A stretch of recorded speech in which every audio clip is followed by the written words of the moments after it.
amigos de Al Filo, ya estamos aquí en el set de las entrevistas o la entrevista. Tenemos en el día de hoy una invitada especial con la cual nos prestigia en nuestro estudio en el día de hoy. Tenemos con nosotros la buena amiga Gloria Reyes, directora de Progresando con Solidaridad.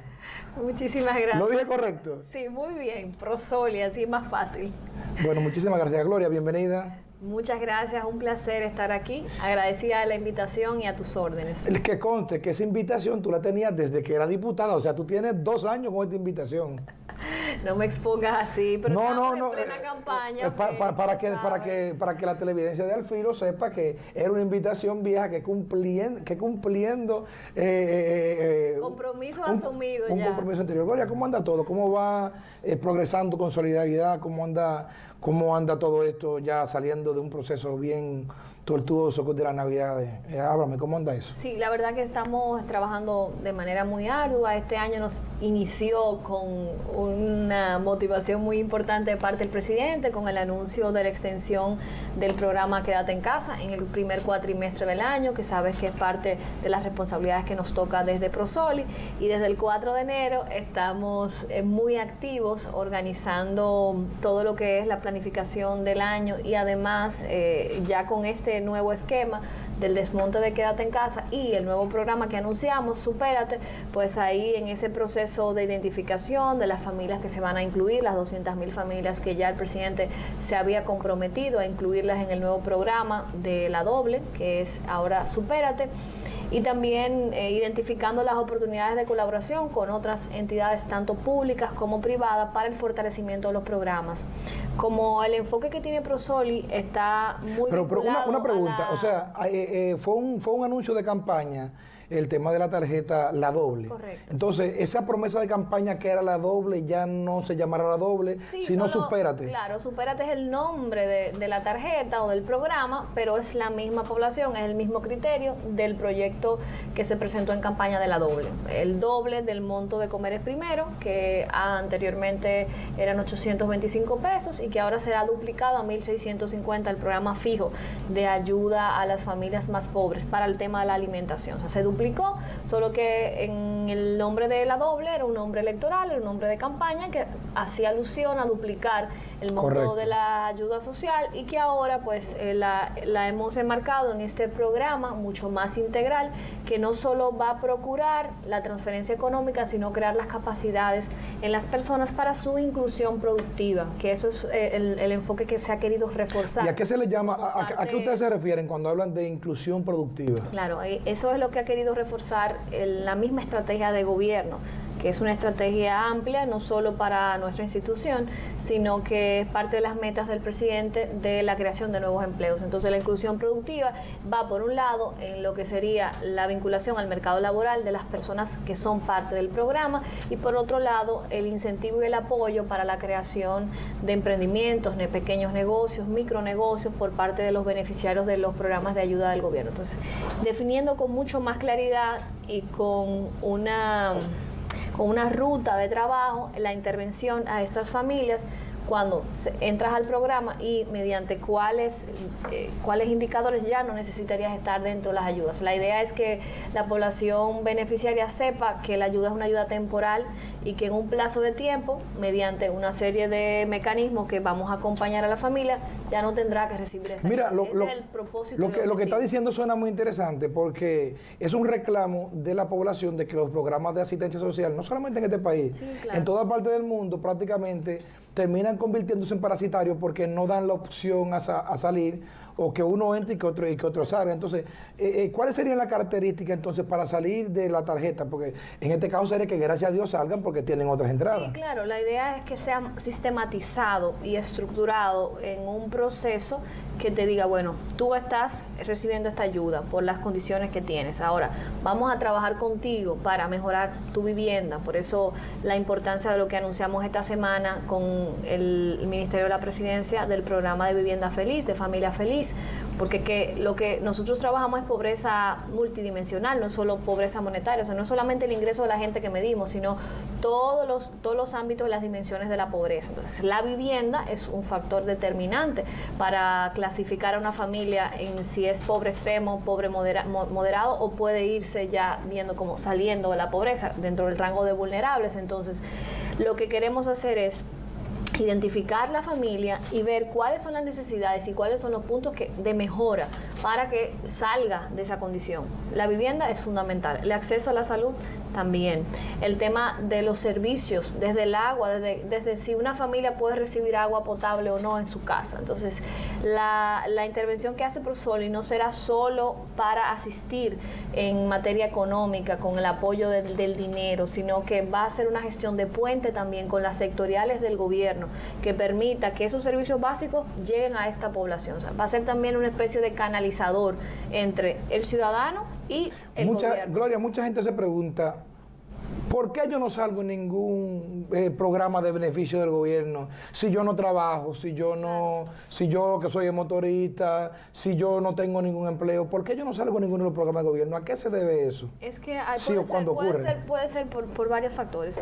Primero, los programas de apoyo como los de solidaridad son para la población más pobre. O sea, estamos hablando de gente que está en pobreza extrema, gente que quizá vive en una casa que tiene piso de tierra o no tiene baño, tiene una letrina en su casa, vive en hacinamiento en los sectores más populares, y pobreza moderada. O sea, estamos hablando de la franja más que está ya en una condición de mayor precariedad. Entonces, hay una dimensión diferente a un pobre que viva en una casa con una infraestructura de bloques, aunque sea de zinc, pero tiene bloques, tiene un baño en su vivienda y puede tener acceso a la educación o a salud. Entonces, eso por un lado. Hay unos que no califican dentro de los rangos para recibir ayuda del gobierno, y sobre todo los que han sido incluidos ahora en los programas sociales, fue un poco más flexible, porque hay mucha gente, como tú dices, perdió su trabajo, perdió su ingreso, porque era trabajador informal, entonces sí pudo ser incluido en estos programas temporales. Y lo otro, por lo cual algunas personas no salen, el censo que tenemos del mapa de pobreza que hace SIUBEN es un censo del 2018, o sea, es algo que ya está un poco desactualizado, han pasado 2 años, sí, casi 3 años, y entonces hay muchas personas que en ese censo no fueron identificadas y no están clasificadas, y por eso si no me sale en el sistema, no lo puedo incluir. Si no me sale en el mapa de pobreza, entonces no puede ser incluido aunque sea muy pobre. ¿Qué nos pasó ahora con el bono de Navidad? Por decir un ejemplo. Con el bono de Navidad, Prosoli seleccionó cerca de 300.000 personas de mapa de pobreza, filtrando los que tenían ayudas del gobierno, quédate en casa. O sea, el que tenía quédate en casa no podía estar en esa base de datos, ni el que era empleado público. Entonces, ¿qué hicimos? Y fuimos casa a casa con esa población que se seleccionó. No fue toda la población del mapa de pobreza que estaba excluida, sino el monto que tenemos para entregable de las tarjetas. Pero ¿qué nos sucedía?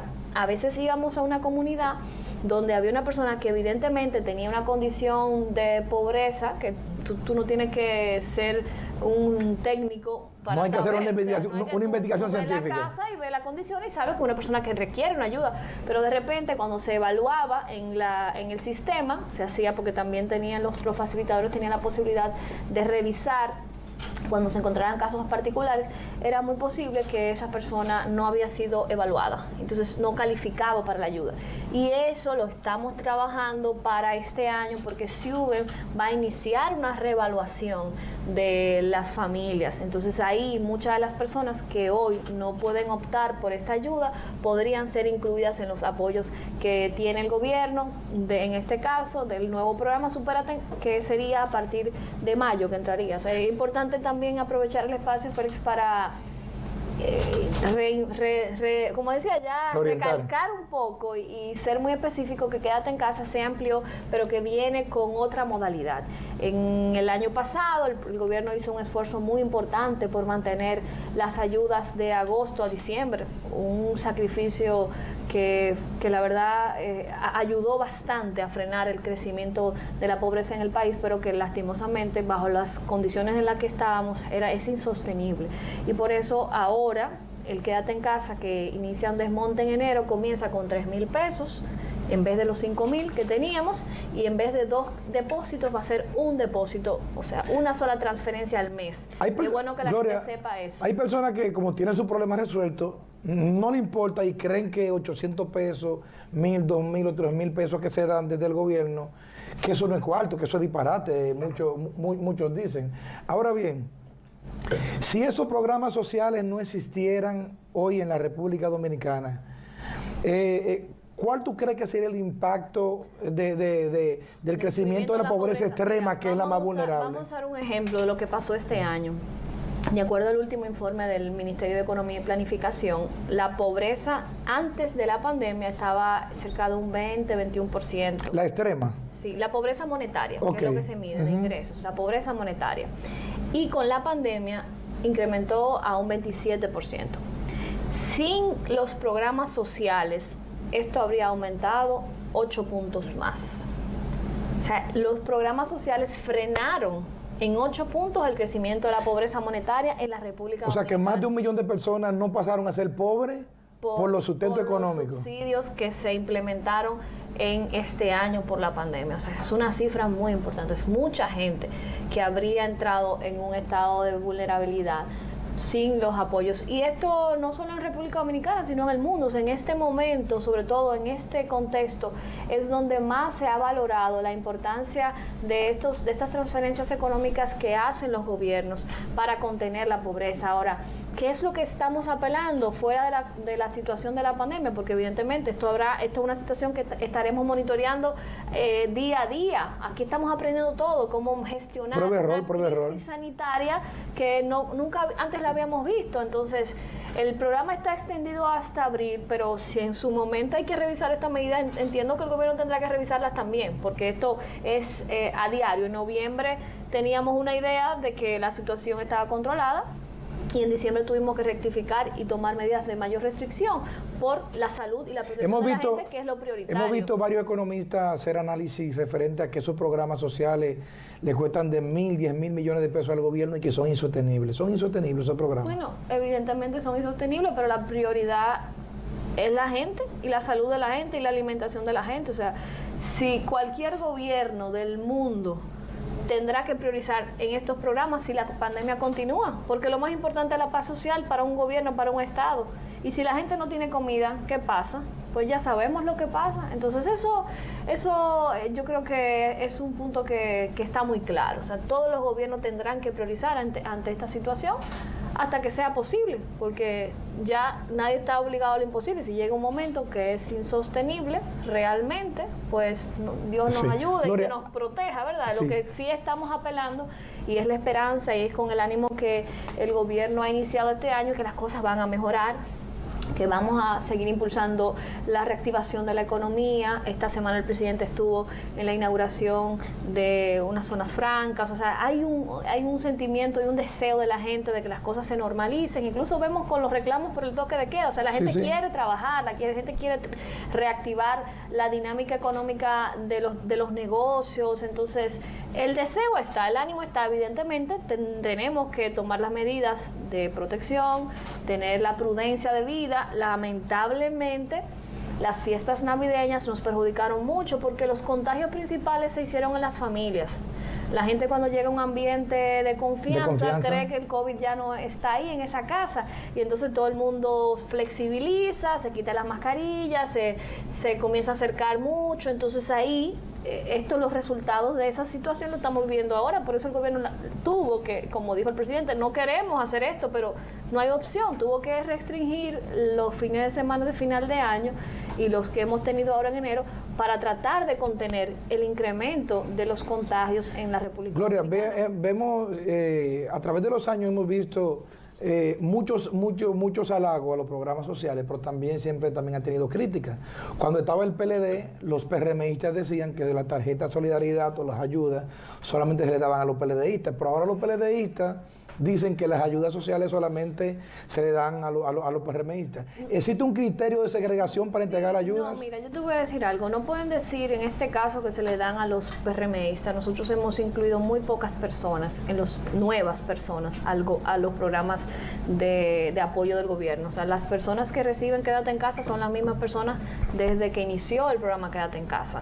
Las inclusiones nuevas que hemos hecho nosotros, te puedo citar, hemos incluido personas por redes sociales que nos llegan casos, muchos casos que nos escriben por Twitter de situaciones, personas que están con discapacidad, madres solteras que nos llegan referencias, son casos especiales. Hemos incluido artistas del Ministerio de Cultura, que estamos hablando casi cerca de 2.000, entre los que son del Patrimonio Inmaterial de la Humanidad, los Congos de Villamella, los Guloya de San Pedro, o sea, esa población de artistas... Pero eso no se dice, eso no se ha dicho públicamente, porque... Se ha dicho, pero como lo que genera morbo son otras cosas, quizás no le han dado la relevancia, la importancia, pero el Ministerio de Cultura lo anunció, desde el mes de diciembre están recibiendo el apoyo de Quédate en Casa, todos esos para los Rosarios, 5.000 personas es nada, pero para los Guloya de Villamella es mucho dinero. Sí, perdón, ellos se sienten bien con eso, me refiero. Sí, claro, y fue así, fue un acto de verdad muy simbólico para ellos, porque ellos decían que nadie les había tomado en cuenta,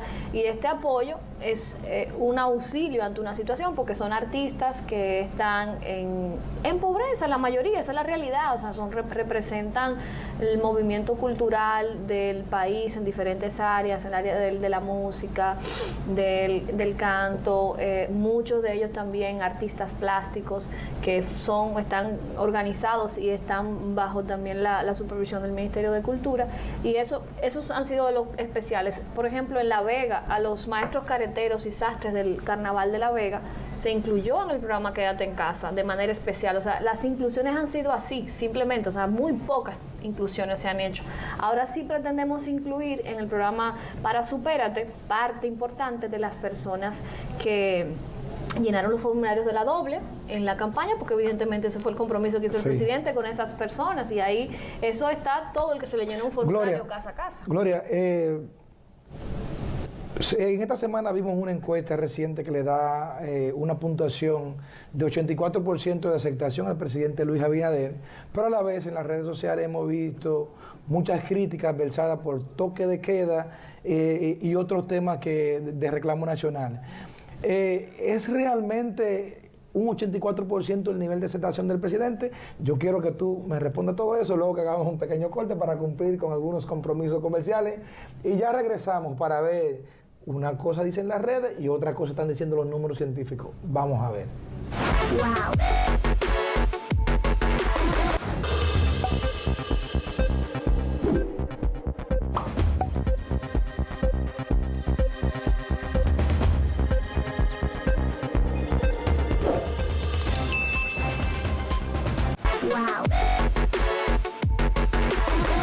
Regresamos.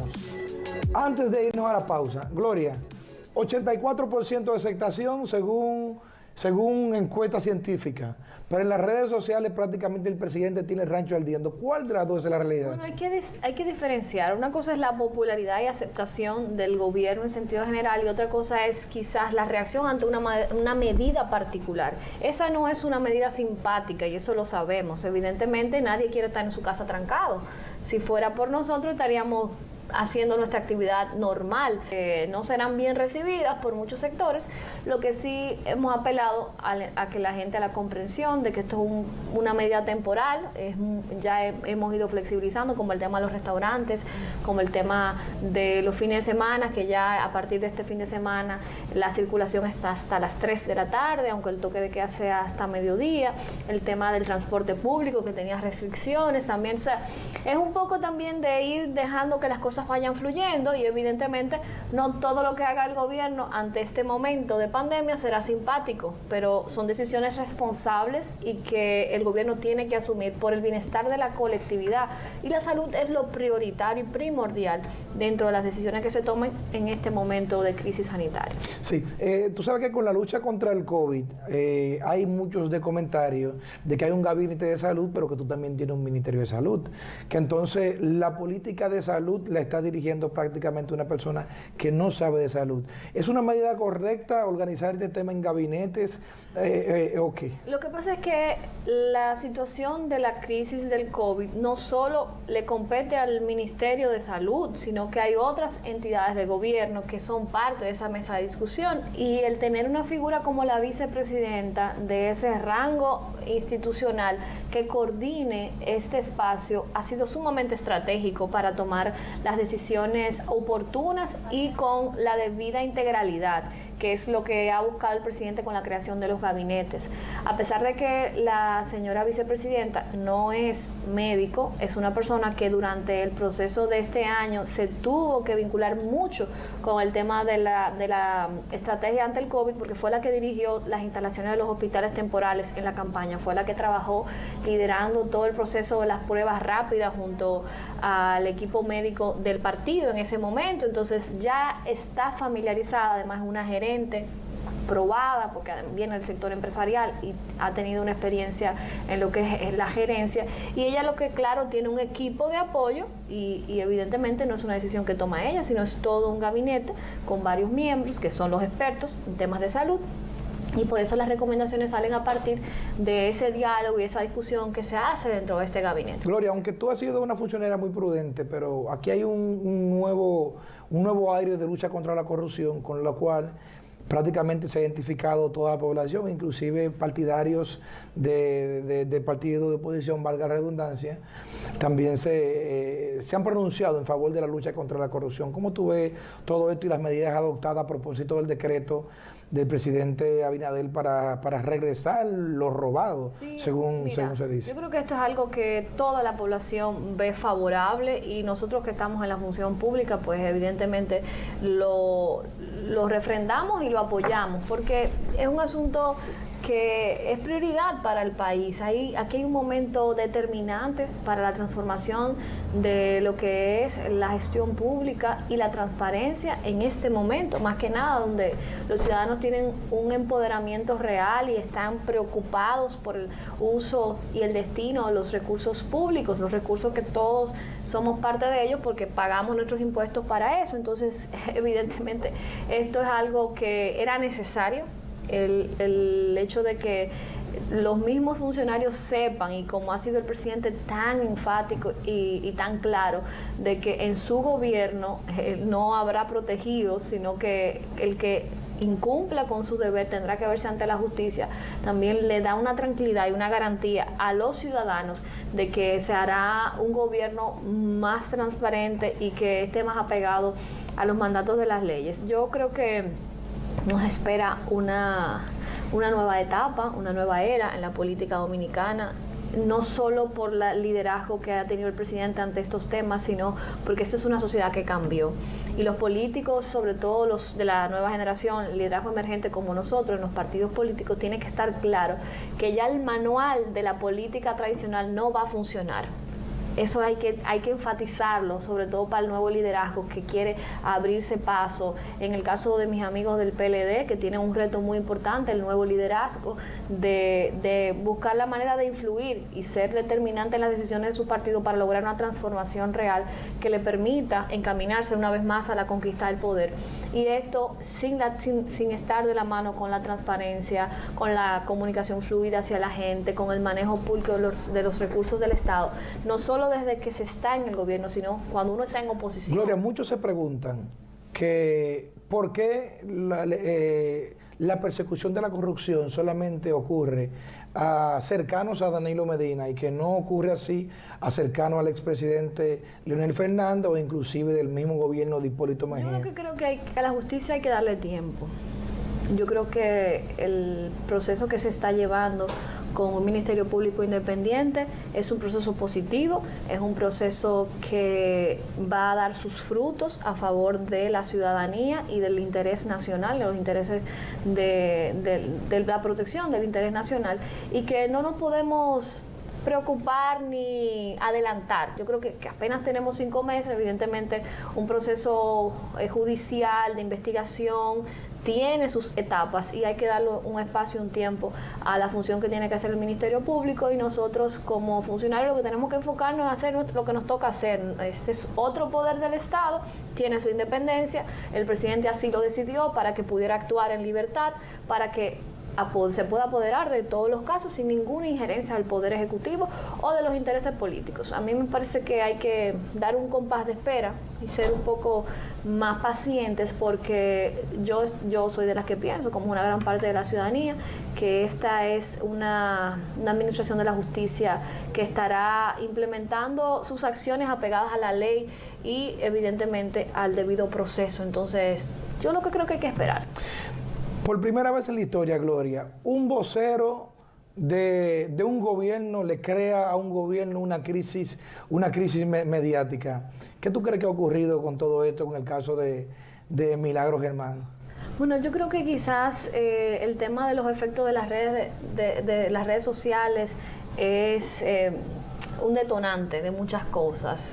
La señora Milagros Germán es una mujer honesta que tiene una trayectoria intachable y que evidentemente desde mi perspectiva lo que se debe valorar es eso, o sea, es la integridad, es las competencias que ella tiene, su experiencia en el área de comunicación, y que junto a un equipo de trabajo están manejando un momento muy difícil en materia comunicacional porque estamos en una crisis sanitaria. O sea, nada de lo que conocíamos normalmente puede ser un referente porque las circunstancias cambiaron, o sea, no es el mismo país, no es el mismo contexto. Entonces hay cosas que van cambiando al día a día y dinámica que lastimosamente, por más experto que se sea, por más experiencia en las áreas, no saldrán como antes las teníamos. Entonces no le veo una crisis a eso, simplemente veo que es una situación que tiene mucho que ver con los intereses políticos, porque sabemos que siempre hay ese sesgo. Si uno ve los comentarios de este caso, han sido muchos vinculados a personas del pasado gobierno, entonces